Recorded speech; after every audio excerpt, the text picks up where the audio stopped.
O salmista, Salmo 32, versículo 3 a 5, ele diz assim: enquanto escondi os meus pecados, o meu corpo definhava de tanto gemer. Pois de dia e de noite a tua mão pesava sobre mim, minha força ia se esgotando, como em tempo de seca. Então reconheci diante do Senhor o meu pecado e não encobri as minhas culpas. Eu disse: confessarei as minhas transgressões ao Senhor, e tu perdoaste a culpa do meu pecado. A minha oração essa noite é para que Deus venha com a sua mão poderosa e pesada sobre a sua vida, até que você não consiga mais deixar de confessar aquilo que você precisa confessar ao Senhor.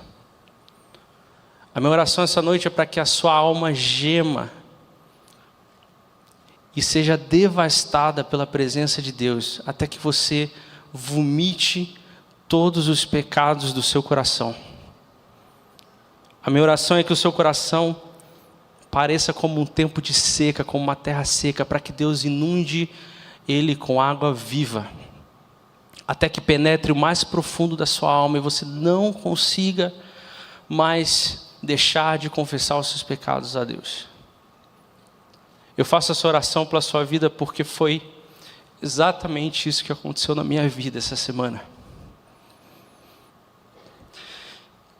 Esse sermão talvez tenha sido um dos sermões mais difíceis de eu preparar até hoje em toda a minha vida. Enquanto eu sentei na minha cadeira e me coloquei diante da Bíblia e da palavra de Deus, essa mão que o salmista fala veio sobre mim, pesadamente destruiu a minha alma. E quando isso aconteceu, eu não conseguia parar de chorar diante de Deus. E eu fui vendo pecados sobre a minha vida que eu precisava confessar. Nessa mesma semana eu sentei com a Mari no sofá à noite e eu comecei a confessar para ela os pecados que havia no meu coração. No dia seguinte eu liguei para o Yuri, e ligação de vídeo, porque ele ia viajar, e eu comecei a confessar os meus pecados, ele começou a confessar os pecados deles, a gente começou a chorar, porque um coração de pecado, ele é um coração angustiado e cheio de tristeza. Quando nós falamos de avivamento, nós oramos a Deus que manifeste a glória dele aqui, mas o que a Bíblia nos fala é que a glória dele já foi manifestada através do sangue do seu Filho. E algumas pessoas estão vivendo alguns avivamentos pessoais, porque elas entenderam que o início do avivamento começa no arrependimento dos pecados. Então o avivamento que nós oramos e desejamos sobre nós, na verdade ele já é presente hoje. O que falta é ele ser manifesto em nossas vidas através do primeiro passo, que é arrependimento e confissão dos pecados. E eu não quero convencer você sobre algo, eu quero simplesmente pedir que o Espírito Santo pese sobre você, na mesma medida que ele pesou e está pesando sobre a minha vida nesses dias. E que haja um temor sobrenatural que caia e seja derramado sobre a sua vida nesse momento. Em Mateus 6 nós vemos a pregação do Pai Nosso, e lá no versículo 12 nós temos esse momento onde Jesus ensina aos seus discípulos para declarar e confessar os seus pecados a Deus, dizer os seus pecados, aqueles pecados que estão no seu coração a Deus. Perdoa as minhas dívidas, as minhas ofensas. E algumas versões estão falando: perdoa o meu pecado, perdoa o que eu tenho feito. Então nós entramos nesse momento, na oração do Pai Nosso, onde Deus nos fala que como cristãos nós devemos confessar os nossos pecados. Mas existem alguns problemas sobre confessar pecados. Existem alguns desafios, algumas dificuldades. E muitas pessoas às vezes pensam: por que é necessário confessar algo se Jesus já sabe? Por que é necessário confessar se eu já estou salvo? Por que é necessário confessar Se eu sei que eu sou pecador e eu vou continuar pecando, por que eu preciso declarar isso? Por que eu preciso falar sobre isso? Por que eu preciso dizer ao meu irmão o pecado que eu estou vivendo? Por que eu preciso expor isso e me colocar num ambiente vulnerável onde pessoas vão me julgar, onde pessoas vão olhar para mim, ou muitas vezes eu posso ser jogado de escanteio ou sair de alguma posição que eu estou? Por que eu preciso fazer isso? Por que eu preciso falar sobre isso? Nós estamos salvos da condenação do pecado, mas nós não estamos salvos do poder que o pecado exerce sobre a nossa vida. A confissão, ela é o primeiro passo para que eu que estou debaixo do poder do pecado, eu possa dar o primeiro passo para que esse poder não tenha influência sobre mim ou não caia sobre a minha vida. Você vai entender o que eu estou falando. Quem tem pecados que não estão confessados, vive o tempo todo preocupado, porque pensa que a qualquer momento alguém vai descobrir sobre isso. E esse ambiente é um ambiente de luta intensa, e de angústia e tristeza, porque você está vivendo debaixo de um jugo, de um poder, que você como filho de Deus sabe que não é o ambiente onde você deve estar.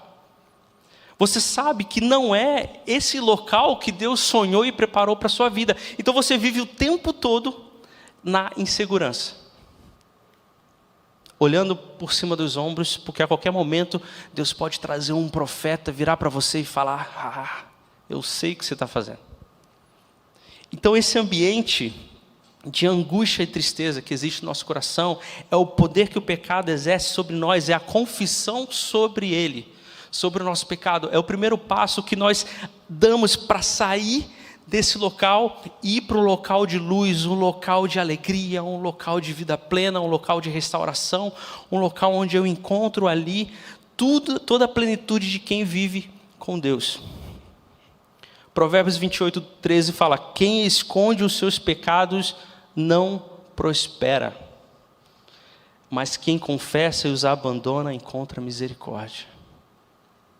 Quem não confessa os seus pecados não prospera em nenhuma área da vida, porque está o tempo todo vivendo debaixo de um jugo. E aqui eu estou entendendo que eu estou falando com cristãos, sim ou não? Então eu não preciso explicar para você o que é o pecado, ou o que o pecado fez na humanidade, certo? Nós sabemos sobre isso. O que nós estamos falando aqui é alguém que já entendeu isso, já foi salvo, mas opta por um hábito ou por um vício, permanecer debaixo de um jugo que não é nosso, que não é seu e que não é para a nossa vida. E aí a gente chega em algumas situações e fala assim: então se é para confessar, eu vou chegar e falar: Deus, eu sou pecador, o Senhor sabe, então é isso aí, valeu, e pronto. A generalização do que nós pecamos ou que nós fazemos é um dos maiores enganos que o nosso coração tem para se livrar da culpa. Porque eu não preciso nomear. Eu não preciso passar pela essa exposição, por essa vergonha, humilhação de dizer no que eu estou pecando. Se eu estou entrando naquele site pornográfico, ou se eu estou traindo a minha esposa, ou traindo o meu marido, ou se eu declaradamente, com o maior prazer, me reúno com as pessoas à minha volta, inclusive pós-culto, para falar mal de como foi, ou de alguém, ou do que aconteceu. Eu não preciso nomear, e aí me tira esse peso de falar: Deus, eu sou pecador mesmo, então, leva Deus, leva na cruz, Jesus, então tá na sua mão. E uma outra coisa que a gente faz é transferir. Adão e Eva, vocês lembram, né? Eva comeu, o que Adão falou? Essa mulher aí que você me deu. Foi ela, você viu, né? Complicada. Quando nós confessamos nosso pecado, o que Deus espera de nós é que nós olhemos para nós mesmos e assumimos aquela posição que nós nos colocamos. Aquela posição onde eu decidi me colocar. E em vez de eu chegar a falar: mas Deus, mas é difícil, né? Poxa Deus, o Senhor sabe, eu sou homem. Hoje, com o celular, fácil acessar, aí é tranquilo. Não dá, Deus. Mas Deus, como não falar mal do fulano? É chato, hein? Não tem como. nós transferimos uma culpa e terceirizamos aquilo para que, da mesma forma, o peso não venha sobre nós. E tem um último, que é o mais comum. Que é eu chego e falo, Deus, mas o Senhor sabe, eu sou pecador mesmo, cara. Ah, mas eu sou falho, a carne é fraca. E aí a gente começa a ter uma autocomiseração, porque a gente está colocando um falso orgulho para que aquele que nos ouve tenha misericórdia de nós. Só que quem que está querendo enganar Deus, falando, Deus, mas eu sou pecador mesmo, não deu. Aí, você sabe, eu sou fraco, não dá, é difícil. Ou a gente vai confessar para alguém e fala, mas pô, você sabe, né, cara, a carne é fraca, né? E aí a pessoa olha e fala, claro, coitadinho dele, é difícil lidar com essa situação do jeito que você está. E uma das preocupações de falar sobre pecado é que talvez você esteja ouvindo isso aqui hoje e esteja falando assim, mas o que ele está falando, cara? Pecado? Mas eu não faço nada de errado. Eu não faço nada grave assim, sabe? Uma coisa, caramba, como aquilo é difícil. Quando você se coloca nessa posição, você talvez esteja no pior local que um cristão pode estar. Nós temos aqui 3 representações.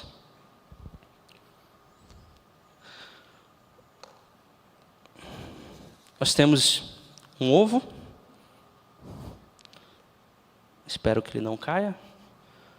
Uma laranja. E eu sei que eu sou do Rio, tem bastante, mas, né? O que é? Um coco. Imaginamos que nós estamos nessa posição aqui. A casca do ovo, se eu deixar cair no chão, ela quebra. Se eu bater com o dedo, ela quebra. É fácil de eu quebrar. Quando nós vamos para a laranja, já não é tão simples assim. O que eu preciso para fazer a laranja? Se não for uma tangerina, eu preciso de uma faca. O coco, eu preciso jogar no chão de um martelo, alguma coisa assim, para quebrar a casca dele. Quando eu não confesso o meu pecado para Deus ou para alguma pessoa, eu inicio o meu coração sendo envolvido com uma casca, como se fosse uma casca de ovo. Quando eu não confesso o meu pecado para Deus e para alguém, eu envolvo o meu coração com uma leve camada que, se eu passo por algum momento de louvor, ou venho para a igreja, ou ouço uma palavra, ou leio a Bíblia, essa casca é facilmente quebrada. E eu consigo sentir a presença e a glória de Deus inundando a minha vida. Mas se eu não confesso, essa camada cresce. E aí, eu já começo a ler a Bíblia de manhã e Deus não está falando comigo. Ou eu começo a vir para a igreja e eu vejo alguém chorando e eu olho e falo, mas eu não estou passando por esse momento, Deus não está derramando nada sobre mim. Ou então, eu ouço uma palavra, alguém falando na cela e aquilo entra no automático, e aí eu não confesso o meu pecado. E aí, a casca aumenta. E aí é preciso alguma coisa forte e poderosa para vir sobre a sua vida, para que você consiga ver que a presença de Deus já está sendo derramada sobre você, mas você simplesmente não percebe isso. Você simplesmente ignora, você simplesmente deixa de lado, você simplesmente parou de orar, parou de ler a Bíblia, você simplesmente parou de querer vir ao culto e está vindo talvez só porque é um compromisso automático. Eu chego aqui, entro num site pornográfico e aí eu fico triste depois. Mas aí, não confesso, não falo, não peço ajuda. Depois eu entro e algumas vezes até eu sinto aquele remorso, mas todo mundo faz isso, normal. Aqui, eu já entro no automático todo dia, nem sei o que está acontecendo, aquilo não me machuca mais, aquilo não faz nenhuma diferença na minha vida, aquilo não muda nada, não exerce nenhum poder sobre mim, eu não sinto nenhuma tristeza, nenhum remorso, nenhum arrependimento, nenhum choro. Eu estou aqui e aí eu falo aquela mentira. Sabe quando a pessoa aumenta uma vírgula na história, só para aquela pessoa que está ouvindo pensar diferente de você do que realmente você é ou do que aconteceu? Isso se chama manipulação. Quando eu chego para o Felipe Breda, e é só um exemplo, e falo, cara, você viu o que aconteceu ontem? Nossa, o Yuri estava assim, o Yuri virou e falou, eu estou triste, estou desanimado. É um exemplo, tá, gente? Estou desanimado. Aí eu acrescento e falo assim, aí ele olhou para mim e parece que veio uma esperança no olho dele. Aí o Breder começa a pensar sobre mim. Caramba, o que o Yuri está vendo no Felipe? E aí depois passa, eu não confesso essa manipulação, e aí eu já invento história para que as pessoas pensem mais de mim ou menos de qualquer outra pessoa. E aqui eu já estou declaradamente mentindo e aquilo passa despercebido. Eu não sinto nada porque não alcança o meu coração, porque tem uma casca aqui que não chega nem perto de um arrependimento, porque Deus não consegue penetrar. Aí é aquele culto diferente que acontece, que aí você, aquele culto foi bom. Por que nenhum culto é assim? Porque é preciso de um culto que seja mais, abre aspas, poderoso para penetrar essa casca. Porque todos os dias, e se você quiser definir data, todos os sábados, Deus está derramando aqui. Mas o problema é que nós estamos com essa casca e não conseguimos ver a presença bela do Espírito Santo sobre as nossas vidas. Todos os sábados e domingos aqui nessa igreja. E todos os dias quando você acorda, quando você abre a palavra.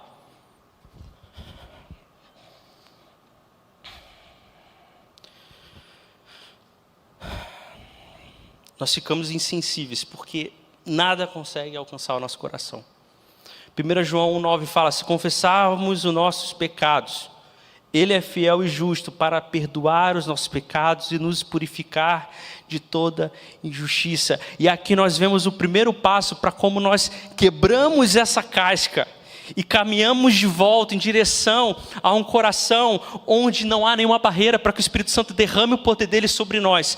Quando nós começamos a confessar os nossos pecados, nós vamos disso para aquilo quase que instantaneamente, porque aí Deus olha para você e fala novamente, o meu filho entendeu que o que eu mais desejo é o coração dele, entendeu que o que eu mais quero é estar diante dele, na presença dele, e abraçá-lo e viver com ele, e derramar minha luz sobre ele, porque isso é o que eu mais desejo.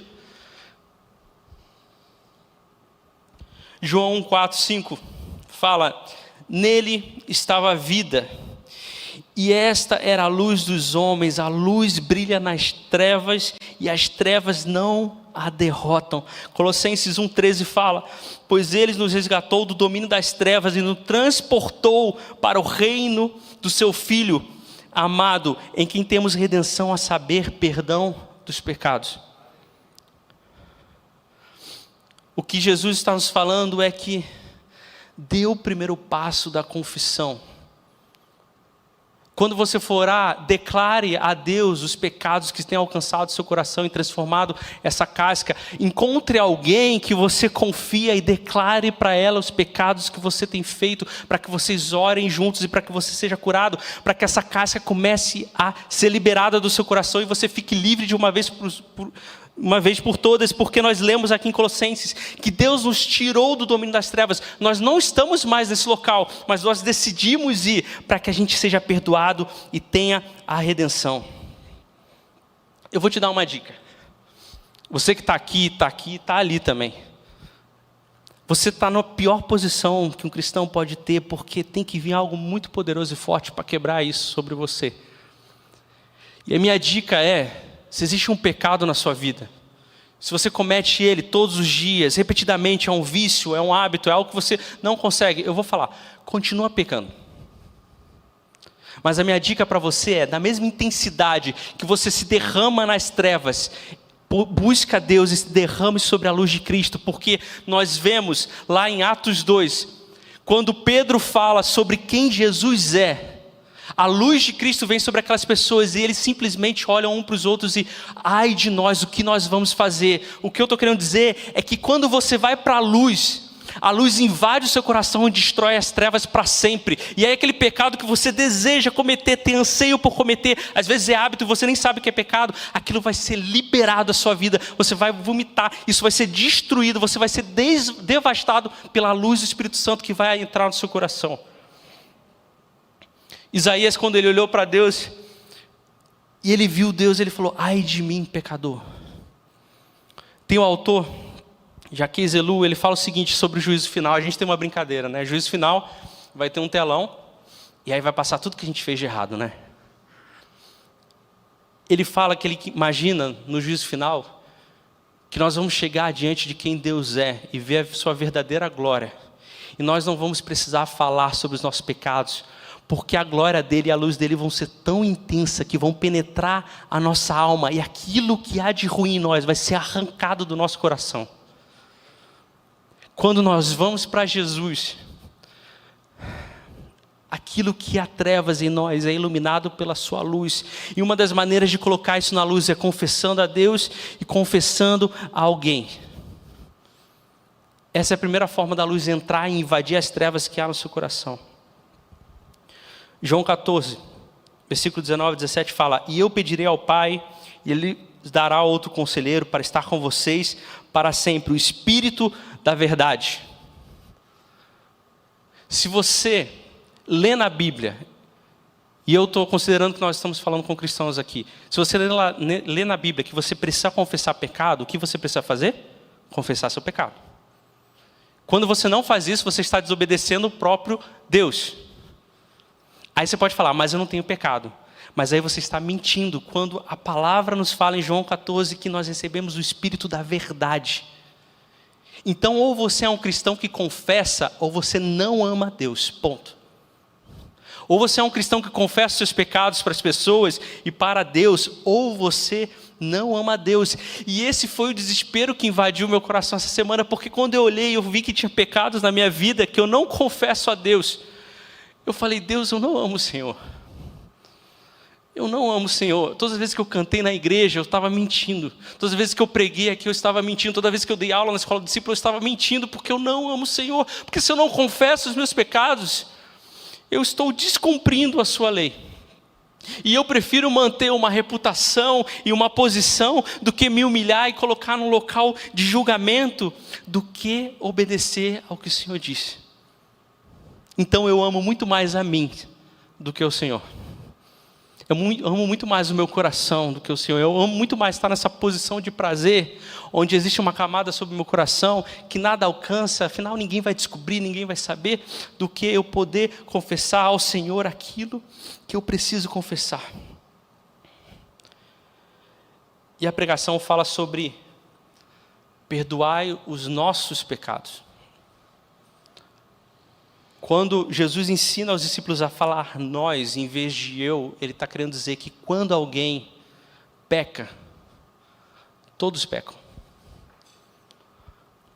Se existe alguém no meio de nós aqui com pecados não confessados, essa pessoa precisa ser restaurada e curada. E se ela está doente, nós estamos doentes também. Então o seu pecado é o meu pecado. O meu pecado é o seu pecado. Quando eu não falo que você precisa confessar, e quando eu não falo que você pode contar comigo para alguém que você pode confessar a mim, e eu não vou te julgar, eu vou orar com você, vou caminhar junto com você, eu estou querendo curar o corpo de Cristo no qual eu faço parte. Há algumas semanas nós tivemos a triste revelação de um áudio de um deputado que esteve na Croácia. Na Ucrânia, perdão. E ele falou sobre as mulheres que ele viu lá nas filas, pessoas que estavam precisando de ajuda.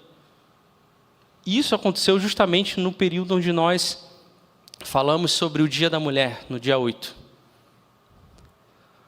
Um pecado que é nosso como homem é olhar para as mulheres e ver elas como um objeto. E nós homens precisamos nos levantar e pedir perdão, porque o pecado é nosso.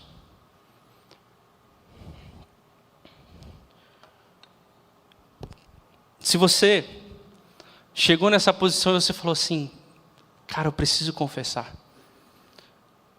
Nós vamos ter um momento propício para isso, que é a ceia. Nesse momento, Deus está te dando uma oportunidade agora, para que a casca do seu coração comece a ser quebrado, e você possa ser cheio do Espírito Santo. Às vezes a terra está tão seca, e eu não sei se você está igual eu, estou cansado de ler a Bíblia, de orar e de cantar e não sentir literalmente a presença de Deus, mas às vezes a terra está tão seca que é preciso chuva e mais chuva e mais chuva até que ela consiga penetrar no mais profundo para gerar vida. E eu estou cansado, essa semana eu estou devastado porque eu falei, Deus, eu não amo o Senhor, eu não estou vivendo aquilo que o Senhor tem para a minha vida.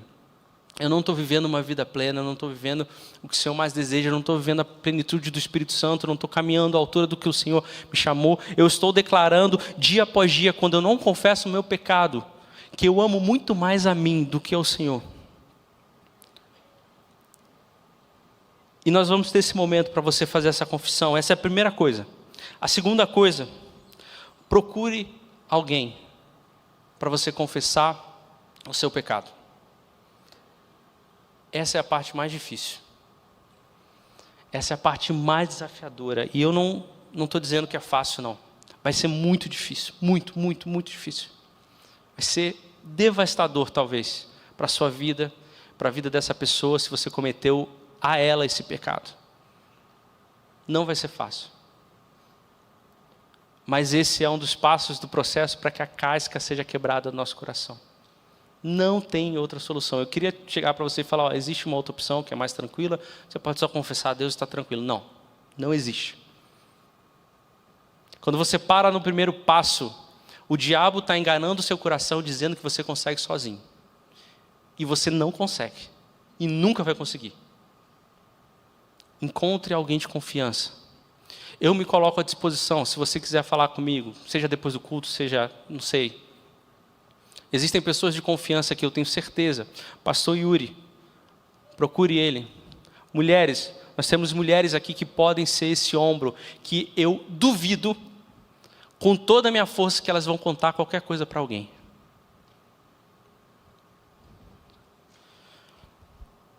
Outro ponto é não ceder às justificativas. Confessar a Deus, confessar alguém e não ceder às justificativas. Uma delas eu acabei de falar. Eu consigo sozinho. Eu dou conta. Nunca, nunca, não vai dar, não vai dar. Vai dar por pouco tempo. Não ceda às justificativas do inimigo e do seu coração, dizendo que você vai conseguir. Se não confessar para alguém. E por último, eu falei que confessar para alguém seria o mais difícil, mas talvez esse seja o segundo mais difícil. Vá disposto a abandonar esse pecado para sempre. Quando nós olhamos para a Bíblia, nós vemos algumas pessoas que fizeram um voto a Deus. E uma das maneiras delas fazerem o voto a Deus foi raspando a cabeça delas. E eu falei, Deus, eu quero declarar publicamente, toda vez que eu olhar no espelho, toda vez que as pessoas me verem, que eu estou disposto a entrar nesse ambiente de abandono dos pecados. Vá disposto a abandonar esse pecado para sempre. E olha, é possível. É possível. E talvez você seja uma dessas pessoas que vai ser procurado por alguém para falar sobre os pecados dela.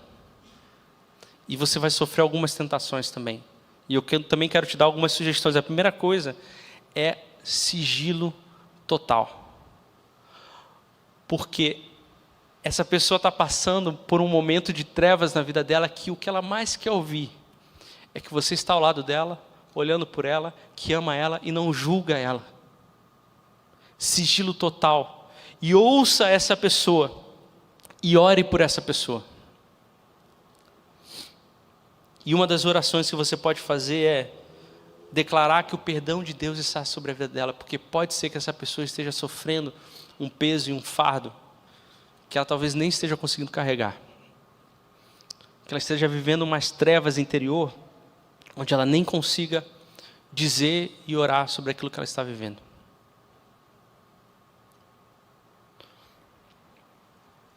E nós vamos passar por esse momento de ceia. Se você não pegou o seu cálice, tem ali atrás.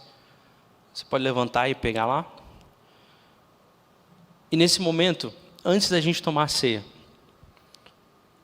a banda vai tocar uma música e eu quero que você passe por esse primeiro processo de confissão de pecados ao Senhor, olhando para aquilo que representa o sangue de Cristo que morreu por nós e já nos perdoou desses pecados. Eu quero que você tenha um momento de reflexão e talvez você esteja nessa posição aqui. E talvez você nem saiba o que pedir perdão, porque a casca envolveu tanto seu coração que você não sabe nem diferenciar mais.